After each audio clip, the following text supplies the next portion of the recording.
ذکر پاس انفاس کا طریقہ سمجھا دیا کہ یہ اس طریقے پہ ذکر کرو تو تمہارا قلب بھی پاک ہوگا اور تم پھر کامیاب لوگوں کی طرح ہو جاؤ گے. اب رہ گئی بات اپنے کار کا کام کرنا، کاج کرنا، جتنے بھی کرنا وہ اللہ اور اس کے رسول کی حدود میں رہتے ہوئے کرو، کوئی مسئلہ نہیں.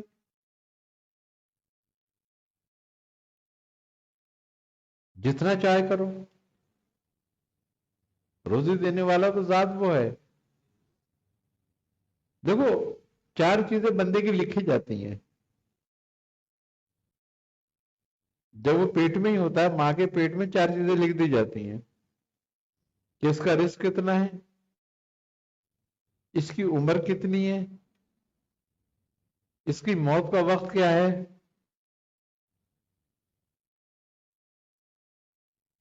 اور یہ اپنے مذہب میں کیا ہوگا، مومن ہوگا کافر ہوگا.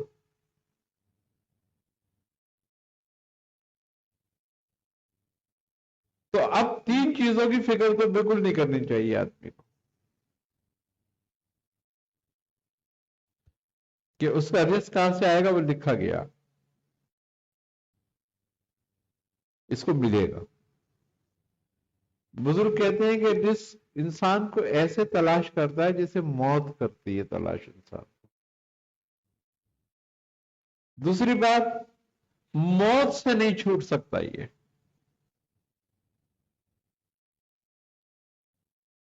کچھ بھی کر لے موت سے نہیں بچ سکتا.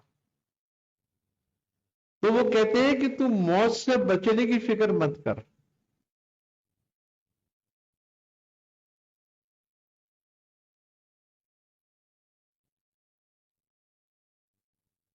کیونکہ تم موت سے نہیں بچ سکتا، مگر تو جہنم سے بچ سکتا ہے، اس کے بچنے کی فکر کر.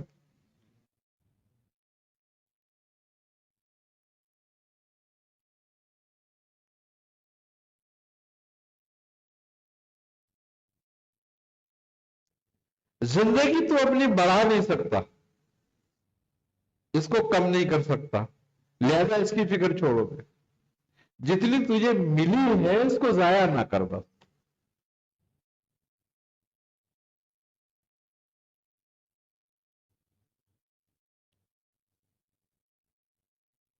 اب ہماری جو نصیب میں جو چیز نہیں ہے اس کی صحیح کریں. کیوں کہ اللہ نے وہ چیز ہمارے لیے لکھ دی ہے ہماری صحیح پر، ہماری کوشش پر.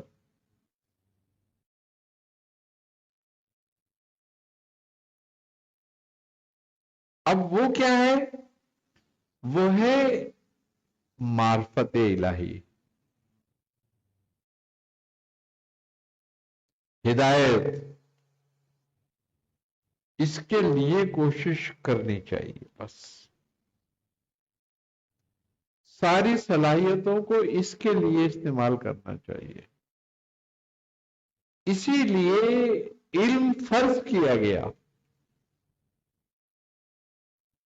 کہ ہر مرد اور عورت پر جو مسلمان ہے علم فرض ہے اس پر کہ وہ حاصل کرے. کیوں؟ تاکہ اس علم کے ذریعے وہ اللہ کے رسول کو تلاش کرے، اس تک پہنچنے کی کوشش کرے.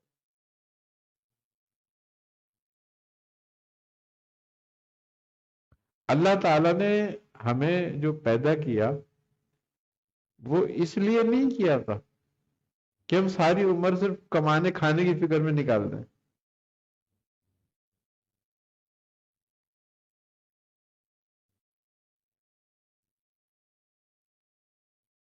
اب ہمیں سوچنا یہ ہے کہ ہم گروہ میں کس کے ہیں.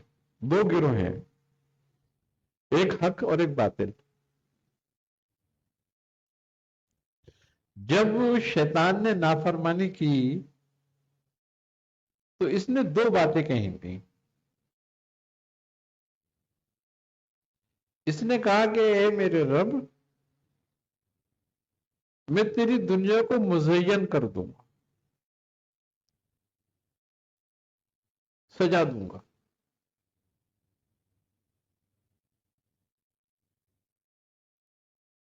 تاکہ اس کی رنگینی میں پھنس جائیں سب۔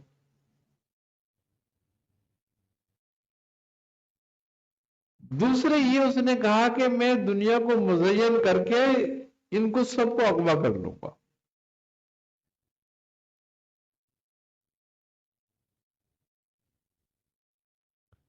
مگر وہ بندے میری پہنچ سے باہر ہوں گے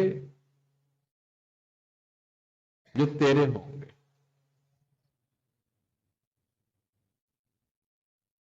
شیطان بھی یہی لگتا تھا کہ جو اللہ کے مخلص بندے ہیں، اس سے اخلاص رکھنے والے ہیں، وہ میری طاقت سے باہر ہیں۔ تو اس نے دو طرح سے انسان کو جو ہے وہ پھنسایا۔ یہ کیا؟ دنیا کو مزین کیا، اس میں رنگ ڈال دیے، یہ رنگین ہو گئی۔ اب ایک گروہ کو یہ اس طریقے سے لایا کہ لوگ اس میں لگ جائیں اور اسی کو سب کچھ سمجھنے لگے۔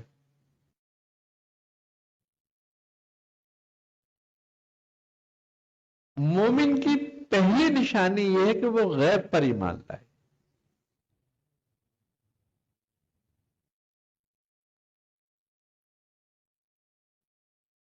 دیکھ کر ایمان لانے والا مومن نہیں ہے۔ اب ہم دیکھ کر ایمان لا رہے ہیں، دنیا کی رنگینیوں کو دیکھ رہے ہیں تو سمجھ رہے ہیں یہی سب کچھ ہے، بس زندگی اسی۔ جبکہ اللہ کہہ رہا ہے کہ آخرت اس سے زیادہ خوبصورت ہے، اس کو میں نے سجایا ہے۔ اب جس کو رب نے سجایا ہو وہ کتنی خوبصورت ہے، جس کو شیطان نے سجایا تمہارے سامنے وہ کیسی ہے؟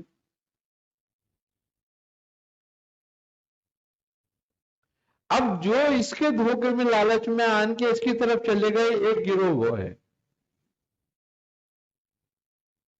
اور ایک گروہ وہ ہے کہ جو اس کی طرف جانا تو نہیں چاہتے تھے مگر یہ زبردستی لے گیا اس کی طرف، کھینچ کے گھیر کے لے گیا ان کو۔ اغوا یہی ہے کہ کسی کا راستہ تبدیل کر دینا طاقت کے ساتھ۔ ایک آدمی کراچی سے حیدرآباد جا رہا ہے، اس کو راستے میں کسی نے اغوا کر کے اور وہ کہیں اور لے گیا حیدرآباد کے بجائے۔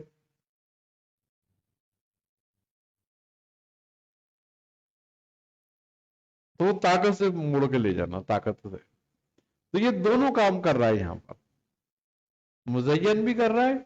اچھا، اب طاقت سے کن کو موڑتا ہے؟ جو اس میں لگ گئے اسے ضرورت نہیں ان سے کچھ کہنے کی۔ وہ کہتا ہے یہ تو آ ہی گیا، جال ڈالا تھا، شکاری پھنس گئے پرندے، بس ختم بات ہو گئی، اب کیا ضرورت پڑی ہے کسی چیز کی؟ یہ تو دانے میں آ گئے۔ اب جو دانے میں نہیں آ رہے، جال میں نہیں آ رہے، ان کو گھیر کے لانا ہے طاقت کے ساتھ۔ اب وہ لالچ میں نہیں آ رہے، طاقت سے لانا ہے ان کو۔ تو وہ کون لوگ ہیں؟ وہ لوگ ہیں جو ان پر ایمان رکھتے ہیں مگر وہ اس کا شکار ہو جاتے ہیں۔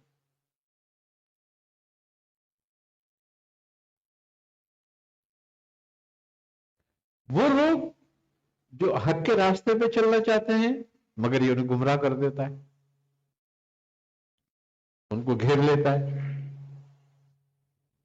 ان کو دھوکے میں ڈال دیتا ہے، ان کو زبردستی کرتا ہے۔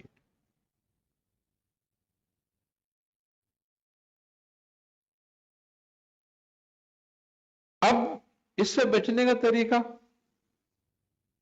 اس سے بچنے کا طریقہ بندے کے لیے یہی ہے کہ جو اللہ تعالیٰ نے قرآن میں فرما دیا،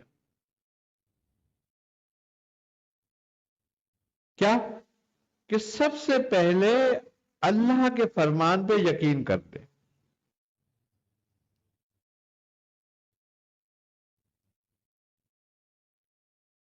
ذالک الکتاب لا ریب، کہ جو کچھ ہم نے کتاب بھیجی ہے، جو نازل کیا، اس میں کوئی بھی شک نہیں.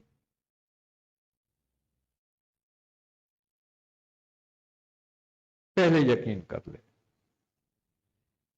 اس بات کے رب جو کچھ کہہ رہا ہے بس وہی حق ہے. جس نے یقین کر لیا کہ رب جو کچھ کہہ رہا ہے وہی حق ہے، پھر اس کے لیے کہہ رہا ہے کہ ہدی للمتقین، کیونکہ متقی کے آگے کوئی چیز نہیں ہے سامنے. اس کے لیے صرف یقین ہے.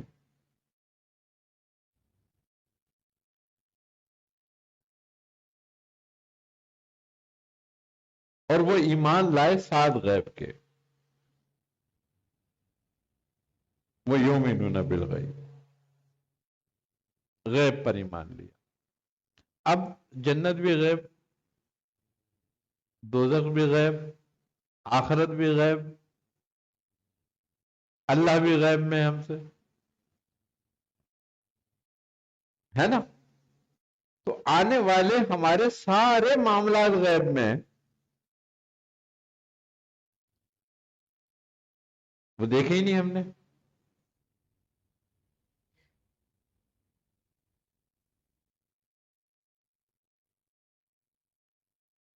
بس ہمیں کس نے بتایا؟ اللہ کے رسول نے صلی اللہ علیہ وسلم نے، کہ بھئی جنت بھی ہے، دوزخ بھی ہے، عذاب بھی ہوگا، آخرت بھی ہوگی، مرنے کے بعد دوبارہ اٹھائے جاؤ گے. آئی نا سمجھ میں بات؟ خبر پر ایمان لانا، اس میں پختہ ہو جانا کہ جو آپ فرما رہے ہیں بس یہی سب کچھ ہے، یہی تقویٰ ہے.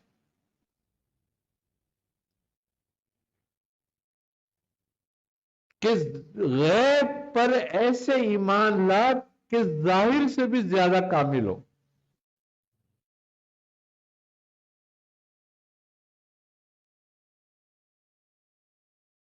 جو غیب پہ ایسے ایمان لائیں کہ ظاہر سے بھی زیادہ ان کا ایمان اس پر کامل ہو،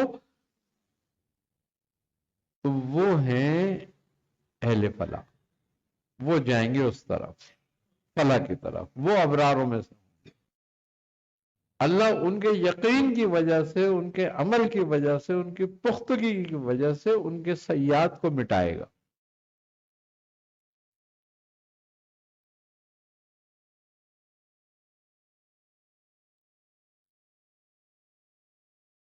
جو ہم دیکھ رہے ہیں، قرآن بھی یہ بات کہہ رہا ہے کہ جو کچھ ہم دیکھ رہے ہیں، یہ رنگینی، یہ ساری عیش عشرت، وہ کہتا ہے یہ سحر عظیم ہے. یہ شیطان نے اپنے سحر سے سجائی ہے. سحر کے معنی کیا ہیں؟ فریب.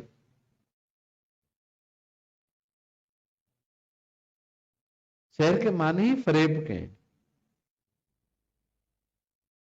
دھوکہ دینا، فریب کرنا. یعنی کہ جو چیز کی ماہیت وہ ہے نہیں، جو نظر آ رہی ہے، یہ سحر ہے. ساحر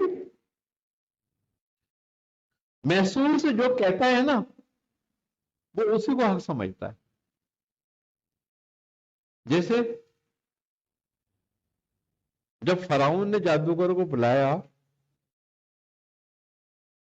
اور اس نے اپنے جادوگروں سے کہا کہ موسیٰ سے مقابلہ کرو، علیہ السلام سے،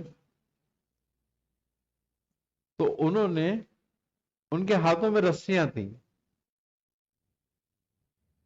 انہوں نے کہا ٹھیک ہے ہم کرتے ہیں. انہوں نے وہ رسیاں لے کے ڈال دیں، پھینکی تو وہ رینگنے لگی، وہ سانپ کی شکل اختیار کر لی.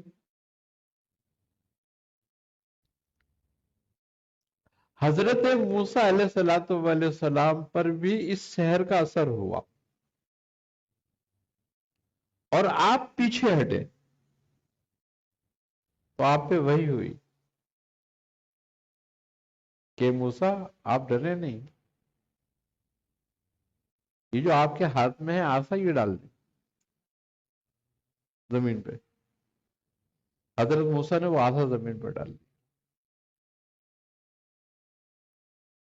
جب حضرت موسیٰ نے وہ آسا زمین پہ ڈالا وہ اژدہا بن گیا۔ اچھا اب وہ جو رسیاں تھی نا جو سانپ بنی تھی، وہ سانپ نہیں بنی تھی، وہ رسیاں ہی تھیں۔ یہ بات جادوگر سمجھتے تھے کہ یہ ہماری جو رسیاں ہی ہے، کیونکہ وہی فرق دے رہے تھے نا، وہ اس بات کو سمجھتے تھے یہ رسیاں ہی ہیں۔ اور جب حضرت موسیٰ نے آسا ڈالا تو وہ اژدہا بن گیا، انہوں نے یہ دیکھا کہ یہ واقعی اژدہا میں تبدیل ہو گیا۔ تو ان جادوگروں نے کیا کہا کہ ہم ایمان لاتے ہیں موسیٰ کے رب پر، کیونکہ یہ فریب نہیں ہے، یہ حقیقت ہے، جو ہم کر رہے ہیں یہ فریب ہے۔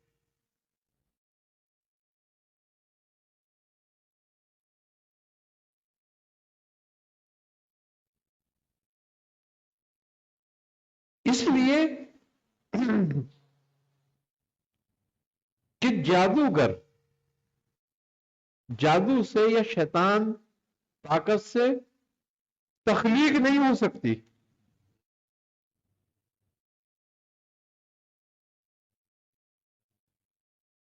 تخلیق اللہ کے حکم سے ہوتی ہے۔ تو اللہ کے حکم سے آسا جو ہے اژدہا میں بن گیا تھا، وہ واقعی اژدہا ہو گیا تھا۔ اب یہ بات جادوگر سمجھتے تھے، جادوگر فوراً کہنے لگے کہ ہم لاتے ہیں ایمان موسیٰ کے رب پر،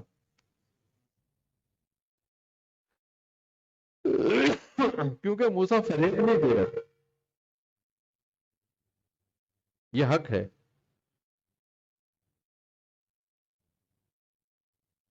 فرعون اپنے جادوگروں پہ بگڑ گیا، غصہ ہو گیا۔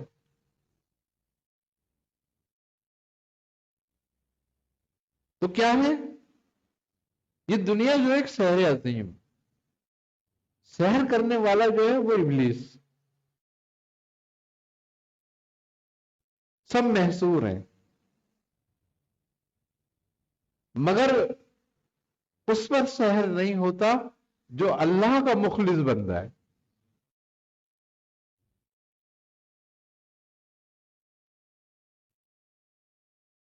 اخلاص جو ہے وہی ہمارے شیطان کے سحر کے درمیان جو ڈھال ہے۔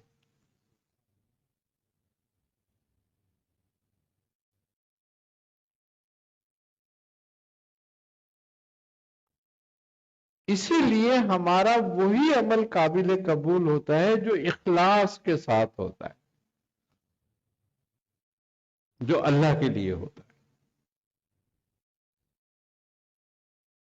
اور یہی سب سے بڑی نیکی ہے، اخلاص ہی سیئات کو مٹاتا ہے۔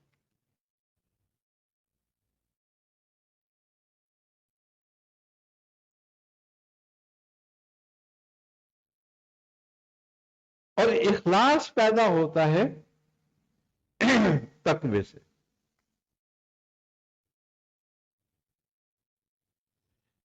اور اللہ ہدایت اہل تقوی کو ہی دیتا ہے۔ قرآن کے دو اسلوب ہیں، ایک ھدی للمتقین، ایک ھدی للناس، ایک لوگوں کے لیے ہدایت اور ایک متقیوں کے لیے ہدایت۔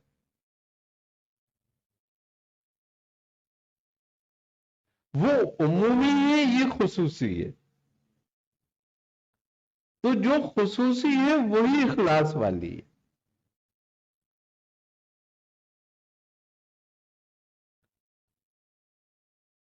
جو اہل یقین ہیں انہیں اخلاص حاصل ہوتا ہے.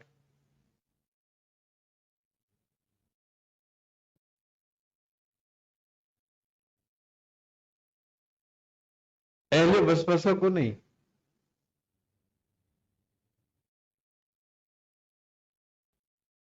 اب یہاں جو ہدایت ہے ہدی للمتقین، یعنی کہ وہ لوگ جو اللہ سے خوف رکھتے ہیں اور اس کے قرب کے لیے راستہ تلاش کرتے ہیں، آگے بڑھتے ہیں.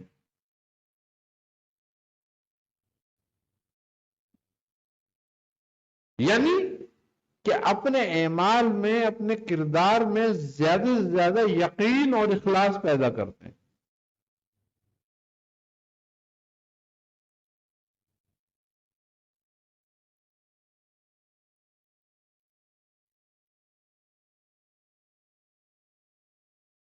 تو جو لوگ اخلاص پیدا کر لیتے ہیں اپنے اپنے دل میں، اور ایک چھوٹا سا اخلاص کی جو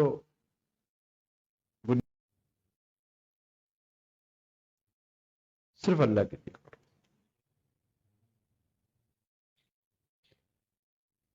یعنی کہ اگر تم ایک سکہ بھی کسی کو دیتے ہو اللہ کے راستے میں تو وہ اس طرح دو کہ تمہارے اور رب کے سوا کسی کو نہ معلوم ہو.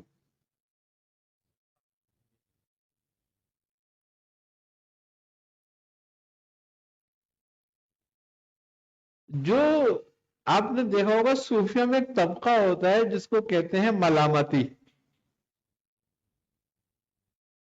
اہل ملامات سے.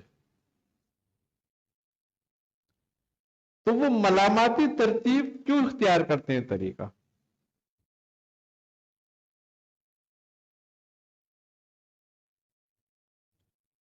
اب لوگ ان کو گمراہ کہتے ہیں، فاسق کہتے ہیں، فاجر کہتے ہیں، ہر آدمی ان کو برے نظر سے دیکھتا ہے.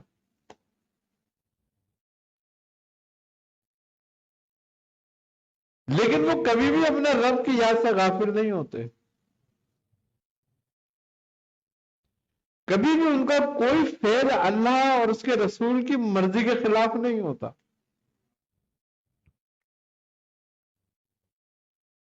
لیکن ظاہر وہ اہل ملامت ہوتے ہیں.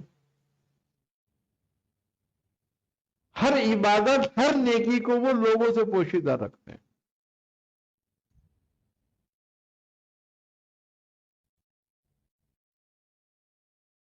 صوفیہ کے نزدیک اہل اخلاص وہ ہے کہ جو نیکی کر کر بھی توبہ کرتا ہے.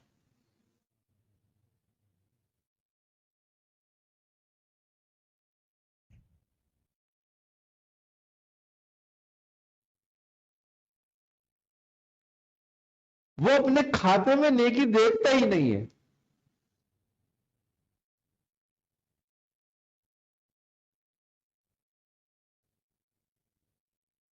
اور اس کو نیکی کا خیال آتا ہے، وہ کر گزرتا ہے اور توبہ کرتا ہے اس پر بیٹھ کے کہ میرے رب میری طاقت نہیں تھی، میں نے اپنی طاقت سے بڑھ کر کام کیا، مجھے معاف فرما.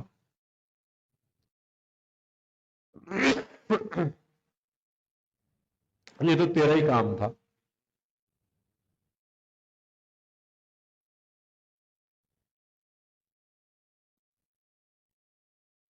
میرا اس میں کہیں کچھ نہیں ہے عمل دخل، میری طرف سے ہے ہی نہیں ہے. اور اگر اس سے کوئی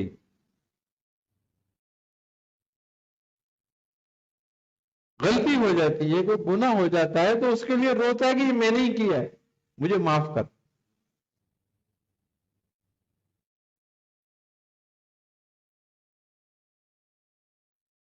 کیوں کہ یہی انبیاء کا طریقہ ہے.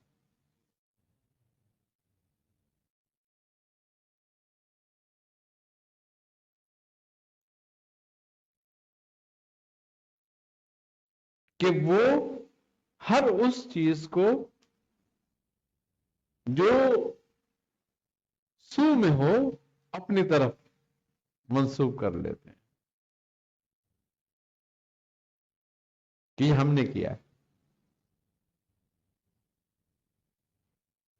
دیکھو حضرت خضر علیہ السلام کا جو واقعہ ہے حضرت موسیٰ علیہ السلام کا جو 3 کام کیے آپ نے، اس میں 2 کام ایسے تھے کہ جن سے بظاہر شر ظاہر ہو رہا تھا، اور ایک کام ایسا تھا جو بظاہر نیکی سامنے ظاہر ہو رہا تھا، یعنی کہ ایک بچے کا قتل اور ایک کشتی میں سوراخ کرنا۔ لیکن آپ یہ دیکھو کہ حضرت خضر علیہ السلام اس میں کہہ رہے ہیں کہ بچہ جو قتل ہوا، آپ نے فرمایا کہ میں نے اس بچے کو قتل کر دیا، اس لیے کہ آگے جا کر یہ اپنے والدین کے لیے پرابلم بن جاتا ہے، یعنی کہ ان کو کہ اس کی محبت میں وہ گمراہ ہو سکتے۔ دوسرے آپ یہ کہتے ہیں کہ جو کشتی کا سوراخ تھا، میں نے سوچا کہ یہ آگے جا کے ضبط کر لی جائے گی اس کشتی کو، تو میں نے اس میں سوراخ کر دیا۔ لیکن جب دیوار بننے کا عمل تھا تو آپ فرماتے ہیں کہ رب نے فرمایا، میرے رب نے کہا کہ دیوار بنا دو۔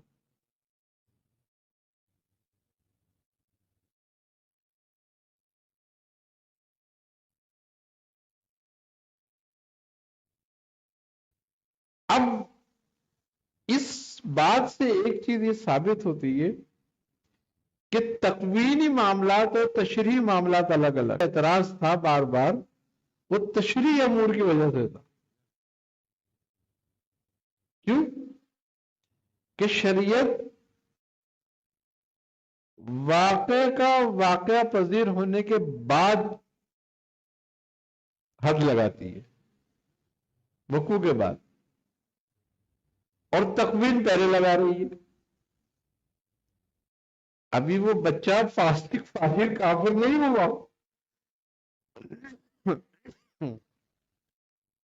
اور اس کو قتل کیا گیا اسی بات پر۔ ابھی کشتی ضبط نہیں ہوئی، لیکن سوراخ کیا گیا پہلے۔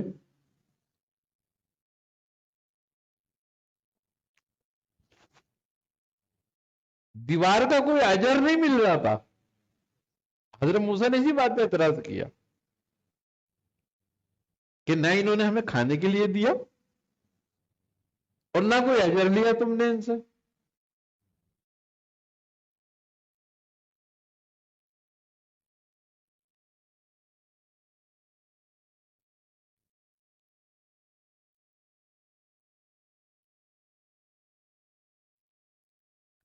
تو اب صوفیہ جو ہے، جو ملامات اختیار کرتے ہیں، ان کا مقصد شریعت کو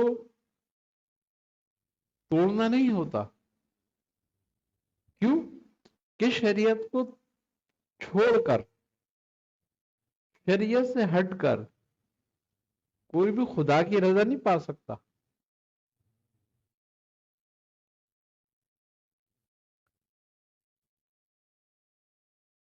وہ ملامت بھی اختیار اللہ اس کے رسول کی محبت میں ہی کر رہے ہیں کہ ان کے عمل میں اخلاص آ جائے۔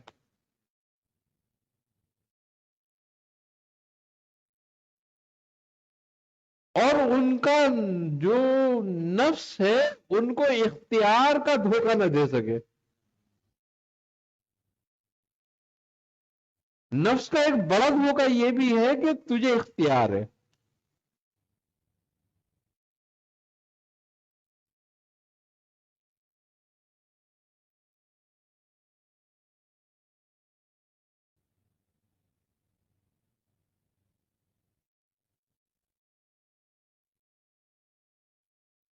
اب ہمارے ہاں کیا ہے، یہ بھی بات ہے کہ نفس میں اختیار دھوکہ کیوں ہے۔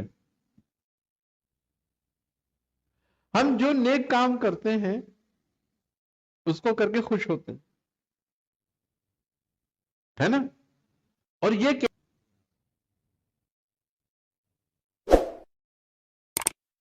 اور اگر کوئی غلط ہو جائے